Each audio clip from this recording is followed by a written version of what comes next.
নমস্কার সকলকে। আমাদের নৈহাটির বড়মার ভিডিওতে এত ভালোবাসা দেওয়ার জন্য সবাইকে অনেক ধন্যবাদ।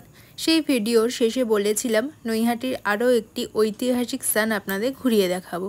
তো আজকের ভিডিওতে থাকছে নৈহাটির অন্যতম একটি দর্শনীয় জায়গা বঙ্কিম ভবন গবেষণাগার এবং সংগ্রহশালা। নৈহাটির বুকে একদমই স্টেশন সংলগ্ন রয়েছে ঋষি বঙ্কিমচন্দ্র চট্টোপাধ্যায়ের জন্মভিটে। 1954 সালে এখানে শুরু হয়েছিল সংগ্রহশালা এবং লাইব্রেরি। তো আজকে আমরা আপনাদের এই ঋষি বঙ্কিমচন্দ্র জন্মভিটে লাইব্রেরি সবটাই ঘুরিয়ে দেখাবো। আপনারা কি করে আসবেন, কত টাকা প্রবেশ মূল্য রয়েছে, সম্পূর্ণ তথ্য থাকবে আজকের ভিডিওতে। তাই ভিডিওটা স্কিপ না করে শেষ পর্যন্ত দেখবেন। ভালো লাগে লাইক করে দেবেন, কমেন্টে জানাবেন, সাবস্ক্রাইব করে পাশে থাকবেন। তো চলুন শুরু করা যাক। হাঁটতে হাঁটতে চলেই এসেছি একদম এই যে মিউজিয়াম এবং সংগ্রহশালা, সেটার সামনে। নৈহাটির কাটালপাড়াতে অবস্থিত বঙ্কিমচন্দ্র চট্টোপাধ্যায় পৈতৃক বাড়ি হয়ে উঠেছে বর্তমানে এই সংগ্রহশালার মূল দর্শনীয় স্থান।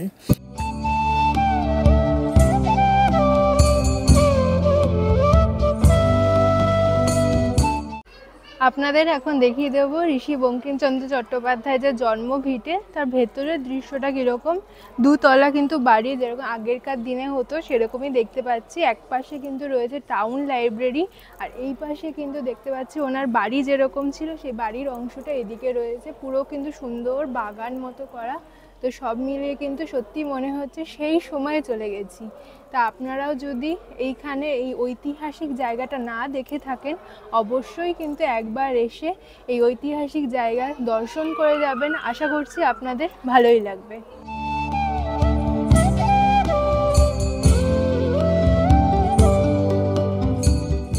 চলুন এই অন্দরমহল দর্শন করাতে করাতে আপনাদের বিশেষ কিছু তথ্য দিয়ে রাখি।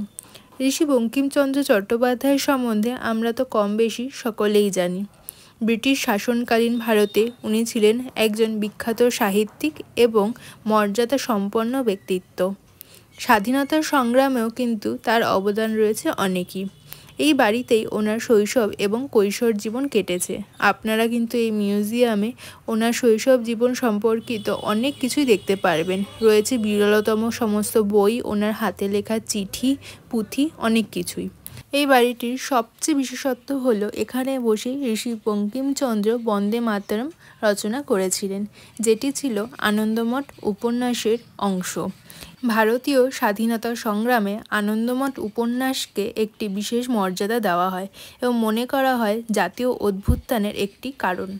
ওনার যে জন্মভিটেটা রয়েছে সেটা কিন্তু সেই সময়ের আদলেই তৈরি। জমিদার বাড়ি যেরকম হতো পুরো সাদা রঙের দেখতে পাচ্ছি পুরো রয়েছে। চলুন আপনারা দেখায় কত বড়। ওনার পরিবার ছিল রক্ষণশীল বনেদি পরিবার। ওনার বাবা একজন গভর্নমেন্ট অফিসার ছিলেন, সেই হিসাবেই কিন্তু এত বড় একটি বাড়ি উনি তৈরি করেছিলেন। এখানে 1838 সালে 26শে জুন ঋষি বঙ্কিমচন্দ্র চট্টোপাধ্যায় জন্মগ্রহণ করেন।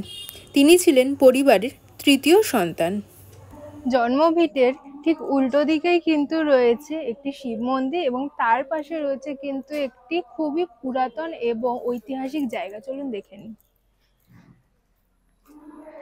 এই শিব মন্দিরের পাশেই যেই ঘরটা দেখতে পাচ্ছেন, এটাই কিন্তু সেই জায়গা যেখানে ঋষি বঙ্কিমচন্দ্র বসে বই লিখতেন। এবং এর ভেতরে কিন্তু ওনার সেই সময়ের অনেক পুরাতন ছবি, চিঠি, দলিলপত্র অনেক কিছুই রাখা আছে। দেখুন ওপরে কিন্তু সম্পূর্ণ এখানকার ইতিহাসটা লেখা রয়েছে। আমি চেষ্টা করব এটা একটা ছবি আপনাদের ভিডিওতে দিয়ে দিতে, তাহলে আপনারা পড়ে দেখতে পারবেন। তো এইখানের ভেতরে আমরা আপনাদের চেষ্টা করব ঘুরিয়ে দেখানোর জন্য, কারণ এখানে কিন্তু ভেতরে ছবি তোলা নিষিদ্ধ। কর্তৃপক্ষতে অনুমতি নিয়ে একমাত্র ছবি তোলা যায়। তো চেষ্টা করব দেখানোর। আর এর পেছনে কিন্তু রয়েছে একটা সেন্ট্রাল লাইব্রেরি, ওই দিকে লেখা রয়েছে সেন্ট্রাল লাইব্রেরি, সেটা এখন দুপুরবেলা বন্ধ রয়েছে। তো চলুন শিব মন্দিরটা ঘুরে দেখি।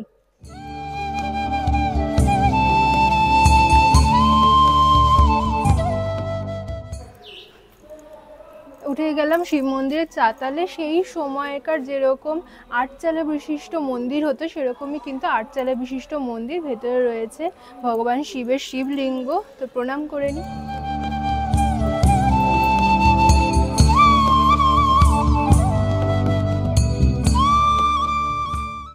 এখন যে পারিবারিক মন্দিরটা দেখলেন তার সাথে সাথে বৈঠকখানা, দুর্গা দালান, অন্দরমহল, কাছারি বাড়ি সব কিছুই ছিল এই পৈতৃক বাড়ির অংশ।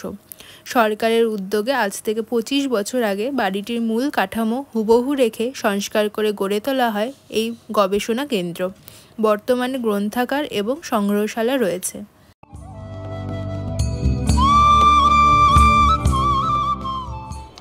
এই বঙ্কিমচন্দ্রের মিউজিয়াম এবং যে গ্রন্থাগার রয়েছে সেটি কিন্তু সপ্তাহে শনিবার এবং সোমবার বন্ধ থাকে এবং সরকারি ছুটির দিনগুলোতেও বন্ধ থাকে। তাছাড়া প্রত্যেক দিনই খোলা, সকাল 11টা থেকে বিকেল 5টা অবধি। আর এখানে এন্ট্রি ফি রয়েছে মাত্র 10 টাকা। 10 টাকার বিনিময়ে আপনারা পুরো সংগ্রহশালাটা কিন্তু ঘুরে দেখতে পারেন।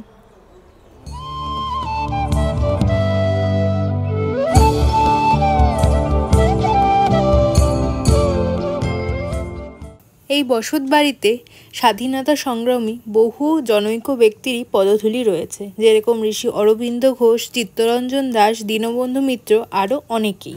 আপনারা বছরের যে কোনো সময়তেই এখানে বেড়াতে আসতে পারেন, তবে আমি সাজেস্ট করব একবার রথের সময় আসার জন্য, কারণ এখানে কিন্তু ধুমধাম করে রথযাত্রা পালন করা হয়। জন্মভিটের ঠিক উল্টো দিকেই রয়েছে খুব সুন্দর একটি রাধা গোবিন্দ জিউয়ের মন্দির। দেখলাম তো লেখা রয়েছে এটি প্রতিষ্ঠা 1772, মানে এখন থেকে কিন্তু প্রায় 300 বছর আগে। এখানে চট্টোপাধ্যায় পরিবার, তাদের কিন্তু একদম মূল মন্দির বলতে পারি। পাশেই রয়েছে একটি দেখলাম বড় রথ রাখা, ওটা কিন্তু রথ বাড়ি নাম দেওয়া রয়েছে। তো চলুন আগে রাধা গোবিন্দ মন্দিরটা আপনাদের ঘুরিয়ে দেখাই।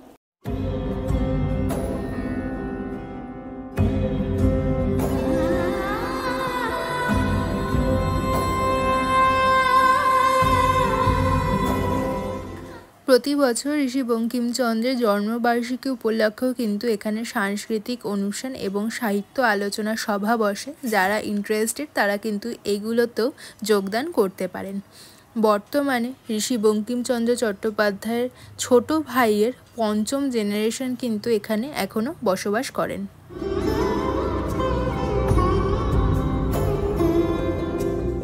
চলুন এবার জেনে নিই আপনারা এখানে আসবেন কি করে। তার জন্য প্রথমেই আপনারা শিয়ালদা মেন লাইনের ট্রেন ধরে চলে আসুন নৈহাটি স্টেশন।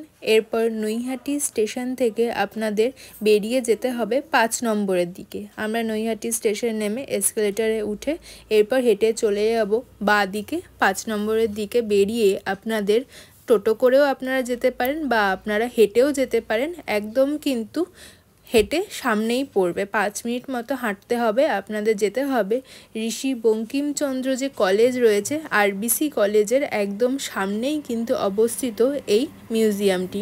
দেখুন আমরা কলেজের সামনে পৌঁছে গেছি। এরপরে একটা মোড় পেরোলেই আপনারা দেখতে পাবেন এই সংগ্রহশালা। নৈহাটি থেকে শিয়ালদাগামী যে কোনো ট্রেনে উঠে বাঁ দিকে তাকালেই আপনারা বঙ্কিম গবেষণা কেন্দ্র বিল্ডিংটা দেখতে পাবেন। এই ছিল ঋষি বঙ্কিমচন্দ্র গবেষণা কেন্দ্র এবং জন্মভিটে সম্পর্কিত একটা তথ্য।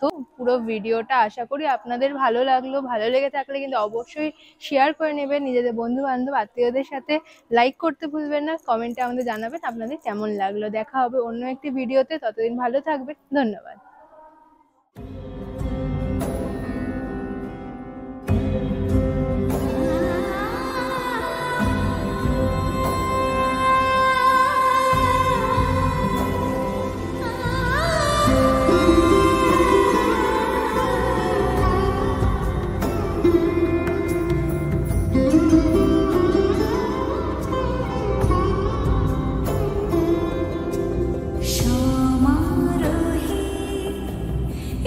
Show